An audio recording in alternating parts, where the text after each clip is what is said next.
Hey everybody, I hope you're all doing great this week. Got Maverick with me. How you doing? Good. You missing your sports this week? Yeah. Yeah? What's your favorite? Which one? Which one do you wish you miss more, hockey or boxing? Hockey. Hockey? That's pretty good. You don't hit very hard, so.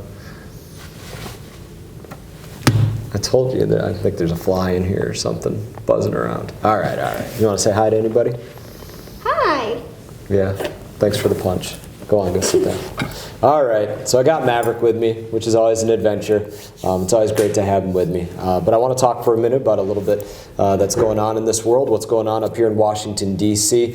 Main area of focus this week, $1.9 trillion in spending that Maverick's going to have to pay for in his lifetime. None of us are going to be able to pay down this debt that's going on in our country right now. And this is the main thing that was voted on this week, which was supposed to be about helping families recover from the coronavirus pandemic, but it really turned into something else entirely. And I think we saw this coming as the administration was moving in. We knew that there were going to be very liberal wish lists of what was going to go into these bills, as tends to happen with legislation when there are politicians that want to put in their own personal pork into these pieces of legislation. So to talk about specifics, let's talk about a couple of groups. They're nonpartisan groups. I'm trying to make them nonpartisan groups to give them some credibility. There's one, the Center for Responsible Federal Budget. They found that in this 1.9, we'll just say $2 trillion because that's an easy round number to talk about. In this $2 trillion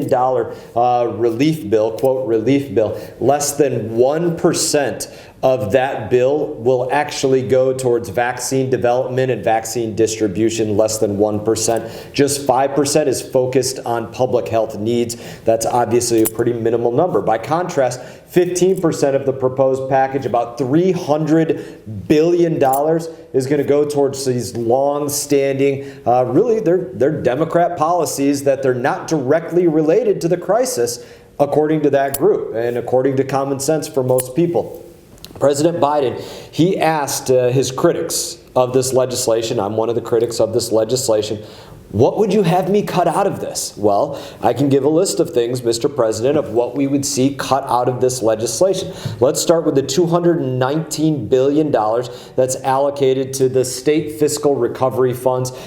This has been this program to go out there and bail out failed states, failed cities for mismanaging their budgets. And to go beyond this, even before, we know they were trying to do this before, but what they did recently was they changed the calculus, the formula by which they're going to go out there and allocate dollars to different states to do something magical, and that's to make sure that most of the dollars go towards blue states that have imposed these extremely strict economic lockdowns that have crippled their economies, unlike the amazing state of Florida, where Governor DeSantis has been working very diligently to open things up, keep our economy moving in the safest possible way, but still allowing people what America is all about, which is freedom. Freedom to manage our own lives, decide if we're going to go out of our house or into a restaurant or into a store or where we want to go. Freedom, that's what our country is all about. Thank you, Governor DeSantis, for giving us that. And it's allowed our Florida economy to prosper beyond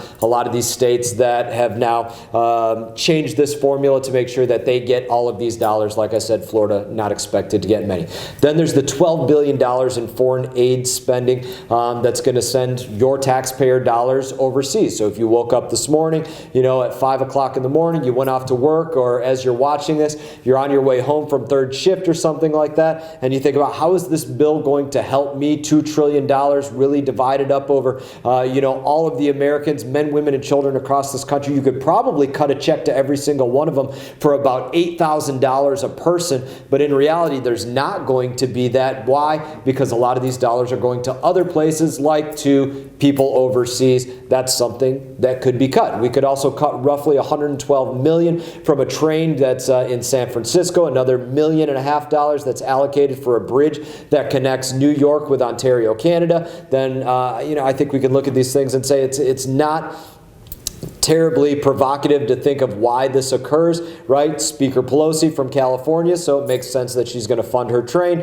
Chuck Schumer in New York, obviously from the state of New York. It's not hard to see why he's going to go out there and fund something like that in a, quote, coronavirus relief bill. But worst of all, the Congressional Budget Office has estimated that the legislation could actually cost about 1.4 million Americans their jobs in the middle of an already job-killing pandemic. Now, the Congressional Budget Office is not some conservative think tank. They're not Republican by nature. They're not supposed to be Democrat by nature. That's an amazing thing to hear the congressional budget that I'm often very critical of. I think they get numbers wrong quite often, but to hear them say that this could actually cost those kind of jobs, pretty amazing thing to hear them say. Now, I've joined with my Republican colleagues to introduce amendments that would actually remove a lot of these allocations, as the president asked that we do. If we have problems with it, tell them what we would like to take out. So we've introduced amendments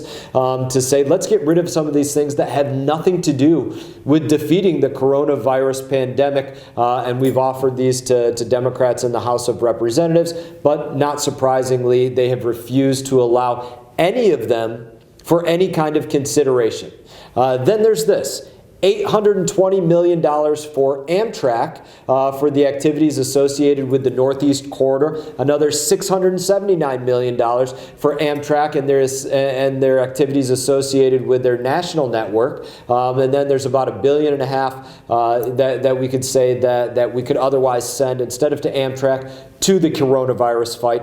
That would be a lot more helpful. I think Americans would rather see that. That's my opinion. Last but not least, let's talk about schools for just a second here and what's going on with this bill as it relates to schools and our kids. Now, my kids are homeschooled. They've been homeschooled for a number of years, even before this pandemic. It makes for a situation where we can go out there and I can bring my son Maverick up here to Washington, D.C. with me, and he can learn about what's going on with legislation, and he can do his homework at the desk with me here, or at night. We do his math, we do his reading, we do other things. That's how my family does it. But there has to be that option, in my opinion, for families to be able to go out there and get their kids into school. But of all the dollars that are being put into education that are not required to be spent even in this next year, some of them having to not be spent even for 5, 6, 7, 8 years out is the estimate, of all those dollars going into it, there's no requirement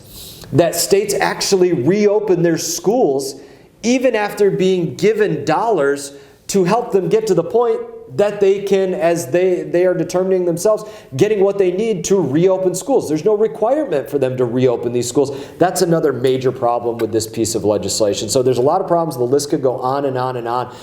But the reality is this is going to get jammed down everybody's throat, whether we want to see changes to the bill or people don't support the bill or anything else. It's going to get jammed down the throat of every single American, regardless of what it costs you. And in the end, I think it's a very bad piece of legislation. So that's the update for this week and what it is that we've been working on or not had the opportunity to work on as members of Congress, many of us this week. And in that, as always, it's an honor to represent you. It's often frustrating to deal with some of the stuff that we deal with here and the way that we're forced to deal with it. But despite all of my how upset I am about a lot of what's going on, I would still say this no matter what.